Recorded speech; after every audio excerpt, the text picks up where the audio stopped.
Hey there, it's Anonymous T. Welcome to my channel, Anonymous T Podcast. Hope you guys are all having an amazing day today, sending good vibes, seeing positivity, seeing blessings, and good energy to each and every single one of you. Thank you so much for tuning in. So a couple of housekeeping things, whether you are here or on my main channel, please do not forget to subscribe to this channel, subscribe to Anonymous T, subscribe to Anonymous T Podcast on YouTube, subscribe to Anonymous T Podcast on the Tickety Talked. Uh, and don't forget to subscribe to Anonymous Reality T on the gram, you guys. Please follow. Following me is free. It is free to follow me. So today over here, we're talking politics. And as you know, today is Jimmy Carter's funeral. You government workers, you have the day off and all of the things. However, that is not what people are talking about. People are talking about this interaction between Barack Obama and Donald Trump. They're having a key. They're having a good time. They're pointing things out in the program. But some of y'all are mad. So some notable absences from the funeral is Michelle Obama, Barack Obama's wife, and Dick Cheney. And per the seating arrangement, you know, of former presidents, had Michelle Obama been there, she would have, due to protocol, had to sit next to, in between Barack Obama and Donald Trump, who we know she cannot stand. So she has since come out, or her people have come out and said that she had, quote unquote, a scheduling conflict and remains in Hawaii. Well, I'd be in Hawaii too, girl. I would absolutely be in Hawaii too. Then if I had a choice between being in Hawaii or sitting next to President Trump, I mean, there's no debate, you guys. No debate whatsoever. I don't understand Don Lemon, though. So Don Lemon's on social media talking about who understood the assignment and is panning back and forth between Barack Obama and Donald Trump versus Melania, who nobody cares about anyways. She doesn't even care about her own husband or this presidency or anything. So nonetheless, she's not going to interact anyways. But basically, I guess trying to imply she understood the assignment because she's not interacting with Barack Obama. She doesn't interact with her own husband. She wasn't even a part of the family photos that they took when he won the re-election. Elon Musk was there in her place for the family photo. Make it make sense. Make it make sense. I don't understand, y'all. How many of y'all have had to interact with y'all coworkers, whether it is at a meeting, it is at a function, and y'all know y'all can't stand them?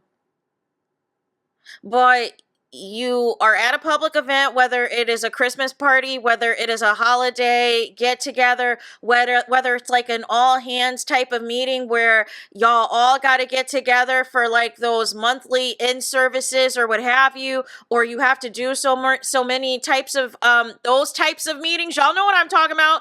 Those types of in-service meetings or in-service parties, and y'all got to see people y'all can't stand, y'all don't really fool with, y'all don't really mess with, and all the things, and y'all got to keep it professional and culture. Like, it's a freaking funeral. What do you want them to do? You know Joe Biden's asleep.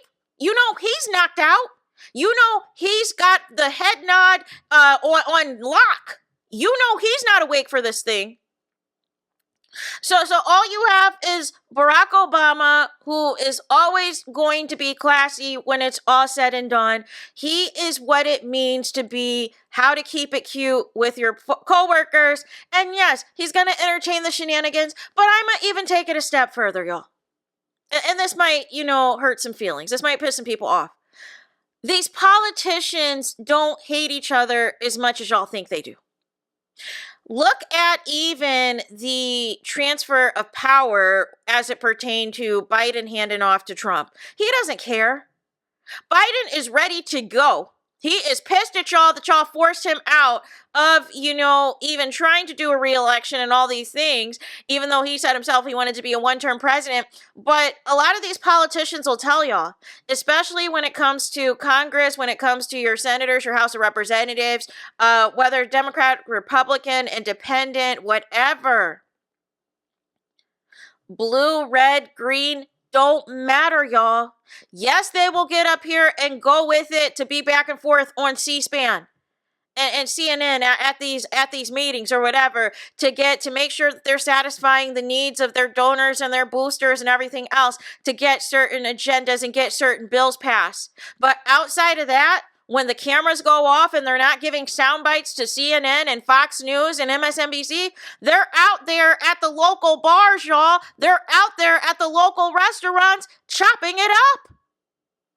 A lot of them don't hate each other like y'all want them to. A lot of them, real talk, want the same things you do.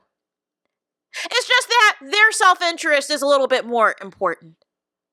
And there's a little bit more people that are funding a certain agenda that is not matching their actual salaries, y'all, as a senator, as a member of House of Representatives, and all those things. Let's keep it a buck, y'all. Let's keep it a buck for what it is. But y'all are mad at the wrong thing. Trump was going to be there either way. He's a former president. So, and deep down, you know what the thing is? Trump was a registered Democrat. But he understood that he had a base of people in the Republican Party who were going to buy his foolishness. And he used that against them. See, this is why I listened to Carrie Hunter on SiriusXM, because she had a great idea several years ago. I think this was about 10 years or so ago. She had this app called Party of Lincoln. And what her idea was that, you know, the global majority that live here in the U.S., hey, you register Republican to get in certain members that you want to have in the primaries, right? That are going to closely meet your needs, closely meet your agendas. Get them to the primary. Get them to be the, you know, Republican candidate. Because right now, as we know it, the Democrats are in a frenzy, are in a complete and utter state of shambles. I thought it was a great idea. Put in the right candidate, you know, primary the right candidate, and put them up against whoever the Democratic candidate is. And see what's what. Trump just thought of it a little bit sooner and was like, I can parlay this. I'm a registered Democrat. All my friends are Democrats. All my friends have been liberals for years. All of my favorite celebrities are quote unquote liberals, like your Oprahs of the world and everything else. I'm going to parlay this though, because I've got a cult following.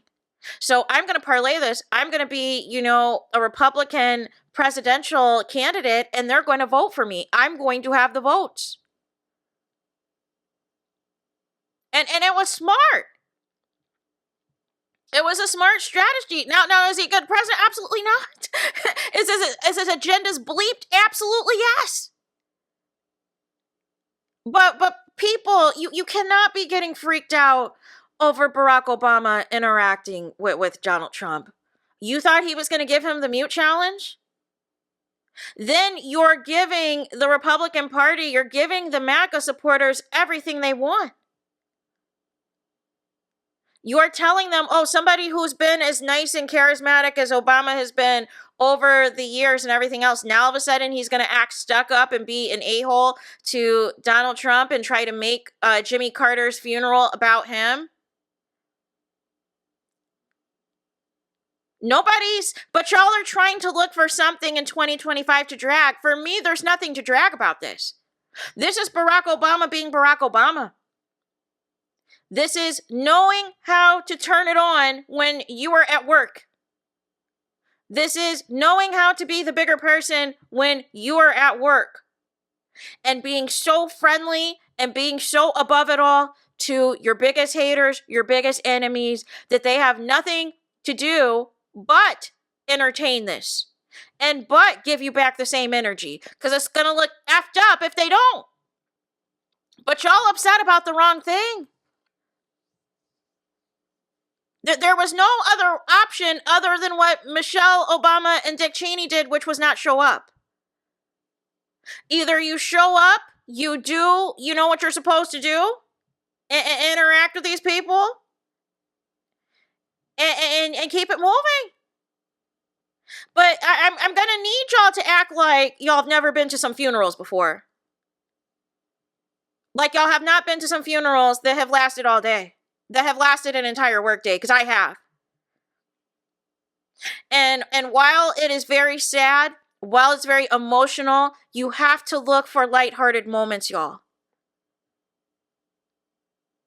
Y'all know I was at a funeral that lasted all day. And I couldn't get off my job. I was in the back. I was in the back, y'all. And I had my work laptop.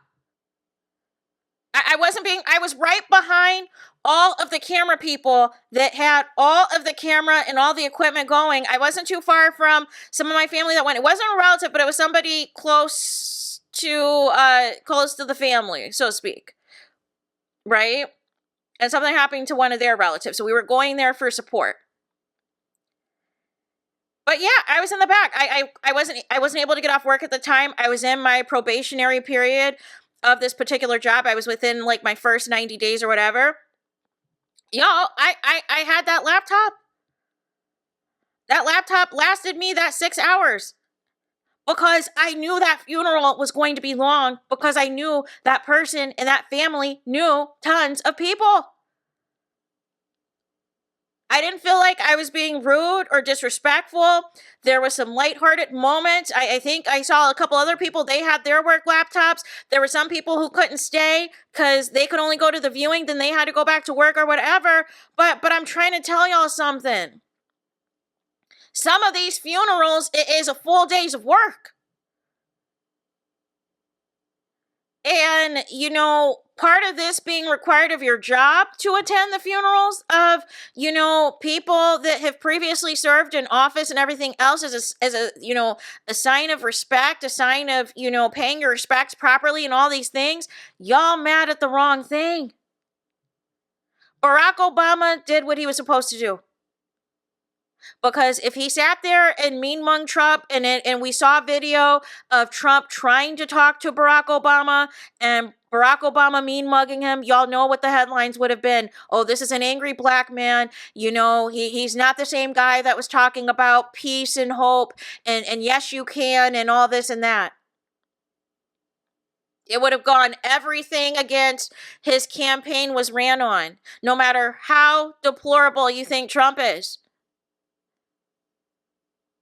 But now, y'all mad at Barack Obama? I will not allow no Barack Obama slander. Not on my watch, y'all. It's not happening.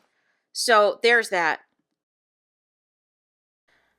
There's that. Let me know your thoughts in the comments. Please do not forget to like, comment, and subscribe. Hit the notification bell so you're notified the moment I post new content on my channel.